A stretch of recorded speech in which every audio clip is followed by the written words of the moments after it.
Hello, my Archeage friends. This is Arid. In-game name is September on Thunderwing, the Nui, and the public test server. Today I'm checking in from the public test server. Oh my god, look at that gold. I just want to point that out. This is the test server. I just need to get that out of the way, as inevitably somebody is going to say, oh my god, how'd you get so much gold? The answer is, this is a test server. 20k gold per character that you create. I've been playing on this server for 3 years. That said, I did not come here to talk about the test server. What I want to talk about in this video is Hiram Gear. This was actually the most requested topic from people on Twitch who answered my poll. So there's a lot to cover, so let's get into it. What I'm going to talk about in this video is the XP required to level the Hiram Gear throughout each tier, the return rate of XP if you decide to recycle one of those items, how difficult or easy is the gear to get, and what kind of gear score can you expect out of it. And finally, the proc rate, or the bonus proc rate for the bonus XP that sometimes happens. Okay, so the first topic up is how much XP does it require to get a piece of Hiram Gear to whatever level. And on behalf of the community, I was actually a little bit more annoying than normal getting somebody at Tryon to help me with this topic. And I'm happy to report yesterday before my Twitch stream, Muzzy came through and provided me the items I needed to get busy testing, which I did yesterday on my live stream and was able to collect all the information and put it in a nice little spreadsheet for you all.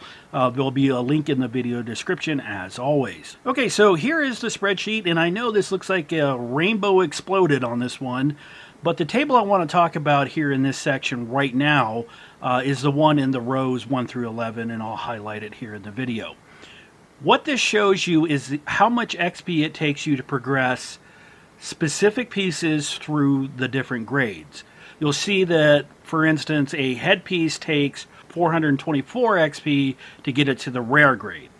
And then you can go up from there, like unique to celestial, you'll need 4,639 XP. What you should also know here is that it does not matter which type of armor or weapon piece you're working with, whether it's leather, plate, or cloth, they're all the same.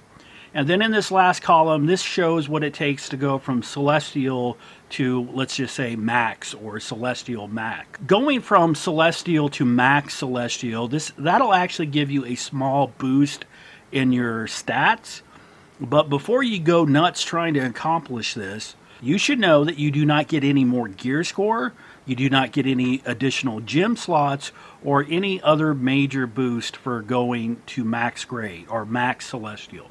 So for me, it would make much more sense to get all your pieces to Celestial before going ham trying to max out a particular item.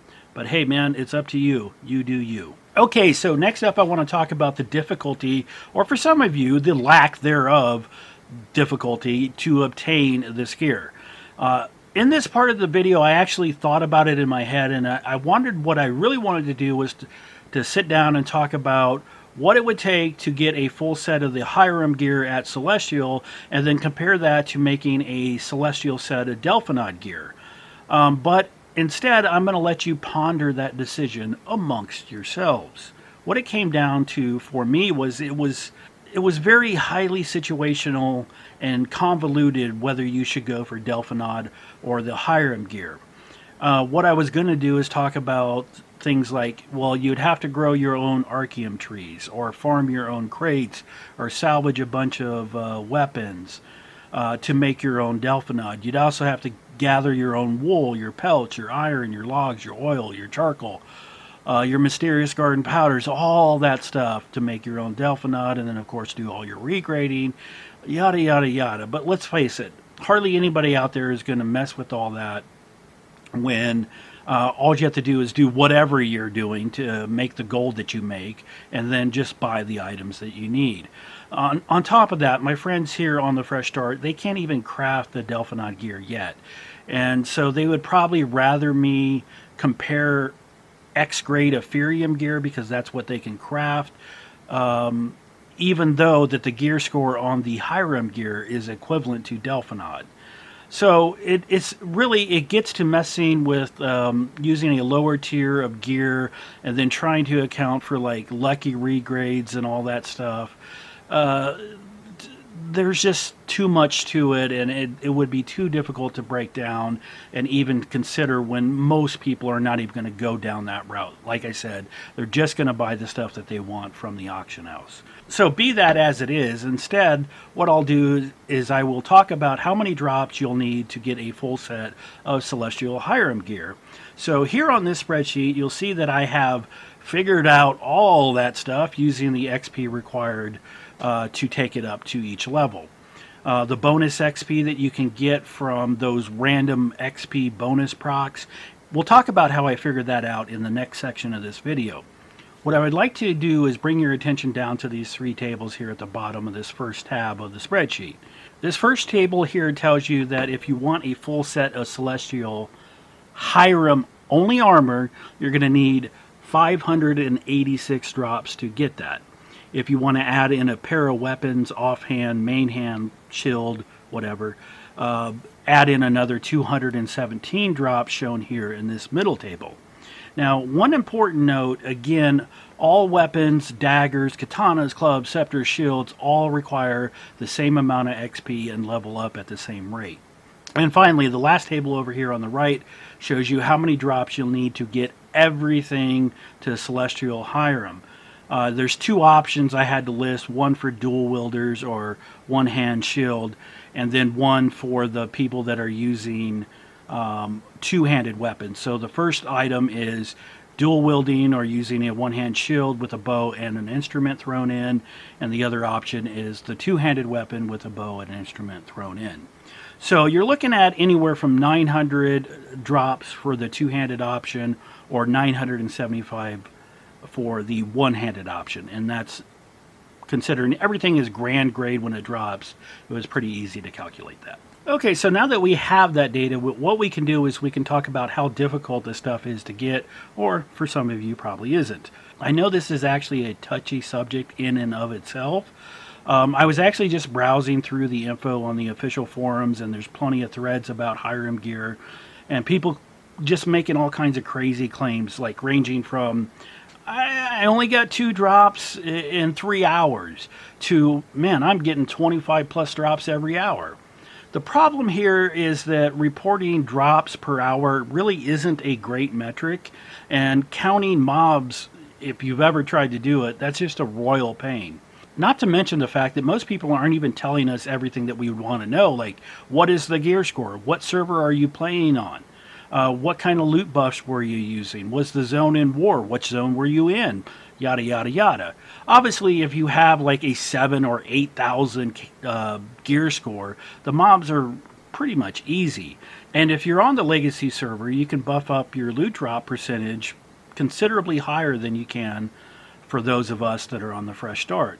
On top of this, on the fresh start, that server is, the servers that I play on, the Nui server, is way more populated than like Thunderwing, or at least the areas that the gear drops in seem like they're more populated. Not only that, there's a greater need for people on the fresh start server for the Hiram gear, which means you're not only competing with the others of your own faction for the tags, but you're also continually in a state of PvP with the opposing factions, you know, pirates and X what other faction. So spending even like 5 minutes an hour dicking with PvP, win or lose, that's going to actually hurt your drop rate over the long term. And for potatoes like me, it can become really frustrating. Now, I will defend myself in PvP situations, but I don't instigate them. That said, many times I have killed somebody only to have them continually come back to me and jump me over and over. Or in the case of dying multiple times, sometimes they come back and they bring a friend. If they kill me, then I have to run back to the same spot and deal with them or find a new spot. In my opinion, it's really a no-win situation and a waste of time, especially if I'm using loot pots, because those things are very expensive on the fresh start. So the question is, what can I say about getting this gear that most people can agree with? or at least agree with one of the statements I'm about to make? Well, I can only provide you with facts. On Fresh Start server, I'm getting personally 4 pieces per hour, and that's with a 20% loot drop buff and my noob character 3800 gear score. Now on Legacy, that's a whole different ball game. I could pull around 20 pieces per hour with an 8800 gear score and 60% loot buff. Now if I want to go full ham on the PTS, I can pull 25 to 30 pieces every hour with my Super Ubber Duckling September with a 15k gear score and again 60% loot drop buffs. Again, I know that when I say per hour, it's a very craptastic metric, but it is the only thing that I have personally kept track of in my mind. All that said, Ubber Ducklings out there with these 15k gear scores, yeah, they only need like 40 hours to get a full set. While potato sloths like me on the Fresh Start with a 3800 gear score, we're going to need 250 hours to get a full set of Celestial. Now you know yourself way better than I could pretend to, so what you can do is you can use this spreadsheet, divide how many pieces that it's going to take to get whatever you want to build if it's a full set, divide that by the amount you get per hour, and that's going to tell you how many hours that you're going to need to spend. It's all dependent on you, and I think that's as fair as I can make it. Now, before we move on to the proc rates and how I figured all that stuff out, I want to add a couple more things about the drop rates. First, if you weren't aware of this, all the zones essentially have the same drop rate. Because Diamond Shores and Golden Ruins can cycle to war, Muzzy has confirmed that the drop rates in those zones are, in fact, lower to accommodate for that, which I actually think is horseshit. The whole purpose of farming in war zones is for those drop rates. Normalizing it actually negates that benefit completely. Now, the second thing that I want to say about the drops is this kind of highlights another issue with XL trying to run the same client for 2 different server environments. What I'm talking about here is the differences between the Legacy and the Fresh Start. We have people out there reporting that the drop rates are fine, and others are saying, hey man, these things are crazy low, they need to be way, way buffed. What I wonder is how many of those people that are saying the drop rates are fine are actually on the Legacy server, and there is no competition there. And they also have plenty of loot drop potions, and already have a higher gear score to begin with. This whole thing with this little controversy is when somebody at Tryon goes through and reads these type of discussions and reads somebody saying this and somebody saying that, they are led to believe that, hey, it must be perfect because the community is split half and half. For me, I think the drop rates on the Fresh Start are way, way too low given the environment that we're in and what we have available to us. However, if I'm playing on the Legacy, I actually agree with my character that has an 8800 gear score, tons of loot drop buffs, and I'm actually perfectly fine with the drop rate. So what you can see here is there is actually a split in myself.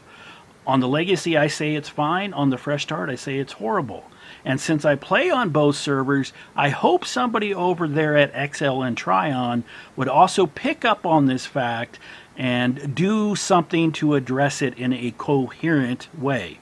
Okay, so enough about this loot drop stuff. I could ramble on about this subject probably for an hour or more, but let's just move on to the next topic. Alright, so next up is the proc rates. Just like Aranor gear, the Hiram gear also has a chance to generate bonus XP. Cool. Just like Aranor, I sat down and figured out a number on how often it happens and the average bonus you can expect to see. So what we have here in this spreadsheet on the second tab of the spreadsheet, we see that after doing 502 combines and recording all the bonuses and all the no bonuses, I have found that the proc chance is 16.92%. How I found this is by taking the total combines, which is adding up all the successes and all the fails, and then dividing that by the total number of actual procs or successes. So 502 divided by 85, that gives us the 16.92% chance. From there, what I have done is I've taken the bonus XP amounts, which ranges from 20% to 50%, and I found an average for the bonus XP that was coming out to be 33.52%.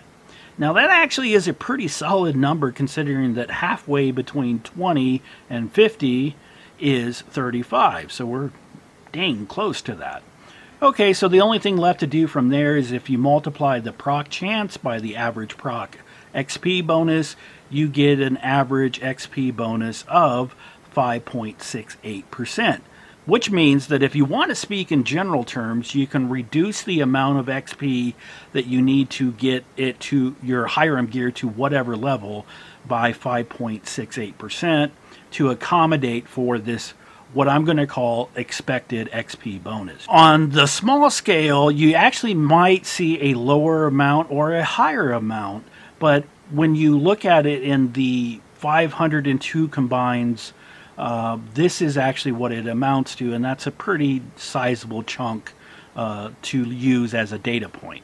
And so now that I have this 5.68%, I actually use that when if we go back to this other tab here, when I calculated the amount of drops that you're going to need to get your full sets.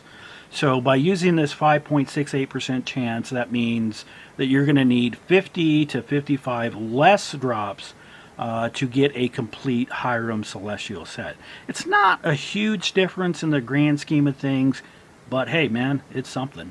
Okay, so now it's time to address this crazy exploded rainbow here on this first tab.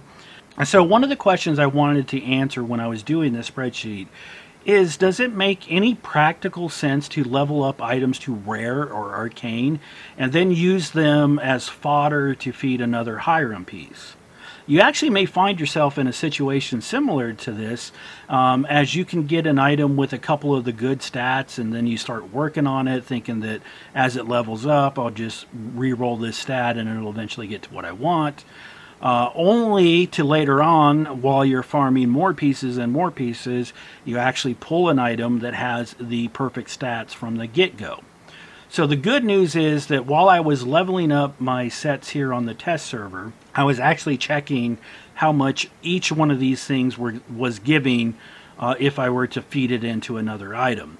So as it turns out, that at whatever grade the item is, it will always return pretty much basically 85% of its base XP. So that is what this Lucky Charms like table is trying to show you. So for example, if we look at like an arcane headpiece, cause why, I don't know, that's just there. We can see that it would return to us, if we were to use it as fodder, 940 XP.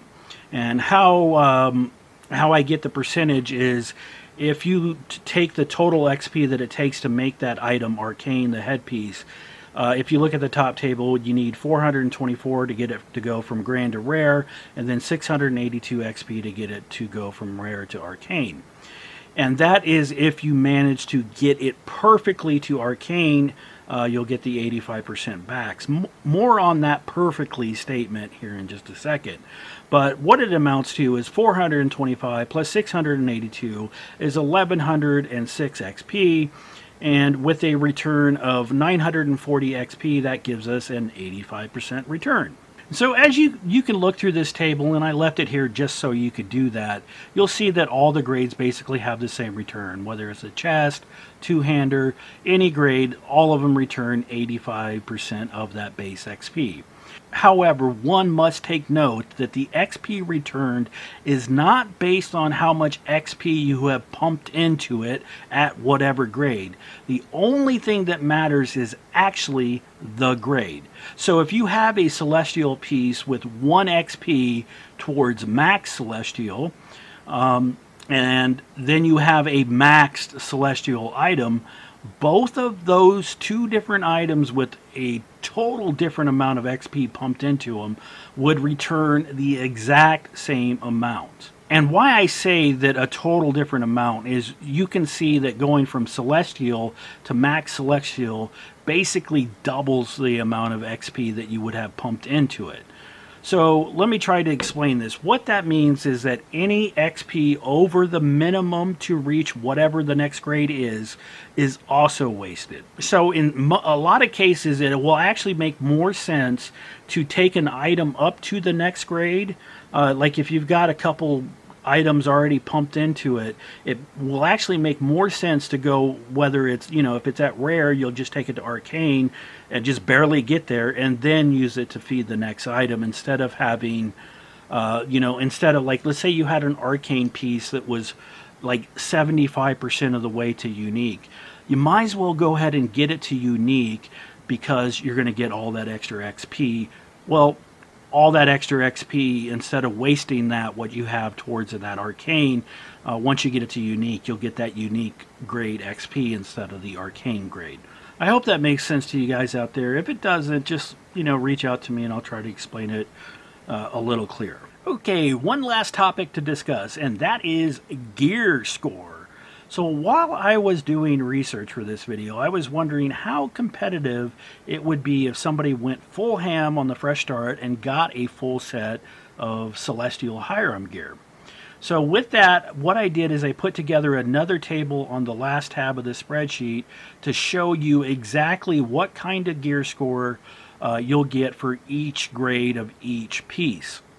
So what you'll see here, that I've listed all the Hyrum items, Hiram, whatever you want to call it, and their respective gear scores as you level it up.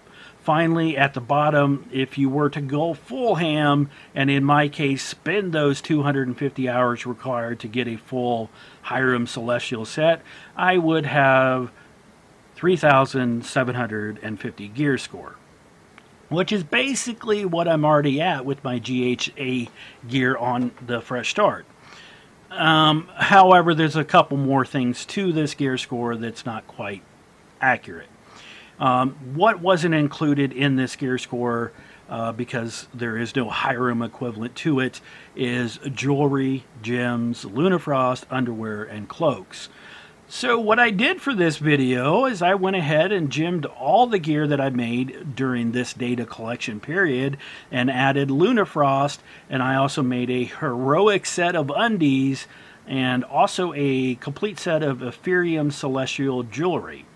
So what my goal was to only use what was available on the fresh start right now, which is Phase 2, June 2nd, 2018, North America, EU. So what that means is only Tier 1 gems, the honor or loyalty for Lunafrost, underwear up to heroic, and as for the cloak, unfortunately I couldn't be asked enough to farm up a divine Ethereum cloak on the test server. Ultimately, though, I ended up with a gear score on Newbie September of 5,399, and to account for the difference in cloaks, I've got a legendary here. I need to take away 120 gear score, leaving us with a total gear score of 5,279.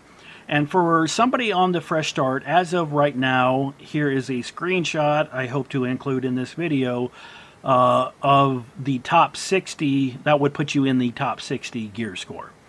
This actually, besides all that Hyrum gear that you would have to farm, those 250 hours for me, whatever you would have to spend, you also need 555,000 honor points for gems. 15k of that would be used for a Luna tier for the underwear, and another 20k for armor and weapon Lunafrost. And additionally, you would need 1,130 loyalty so you can put your Lunafrost in your jewelry, your sleeve, and your belt. Okay, so all that said, I know I didn't really write it down in the spreadsheet so you could look at it and say, oh my god, but what I just wanted to mention it because I suppose if I had no job, I didn't make any videos, I didn't play on multiple servers, and I didn't bother with anything else in my life, I could actually achieve this in 3 weeks. And as for the honor and loyalty, that would probably require me to, have multiple accounts, or buy the gems off the auction house. Still, in the end, it is certainly possible in a relatively short period of time to get this kind of gear score. But the question I'm going to leave you with is, would it be worth it? Well, that is pretty much it for this video. I hope you all have found this both helpful and informative. That is the goal. Special thanks to Al Hassan Mohammed on YouTube and Vibes Guys on Facebook for both this intro and outro music. You can find me on Twitch, Twitter, YouTube, and Discord. Links will be in the video description. If you'd like to support my work, you can do so by becoming a Patreon, a subscriber on Twitch, or direct donations are accepted through Streamlabs. I'd like to thank my current Patreon, Umokhan Onal, for the continued support. You rock. Also, big shout out to my Twitch subs who make every Friday the bright spot of my week. And finally, I'd like to thank the wonderful supporters who have donated to me over the years: Riot Devil, Mac, Ascendra, Elder, and Wicked Babe. Until next time, this is September, saying be well.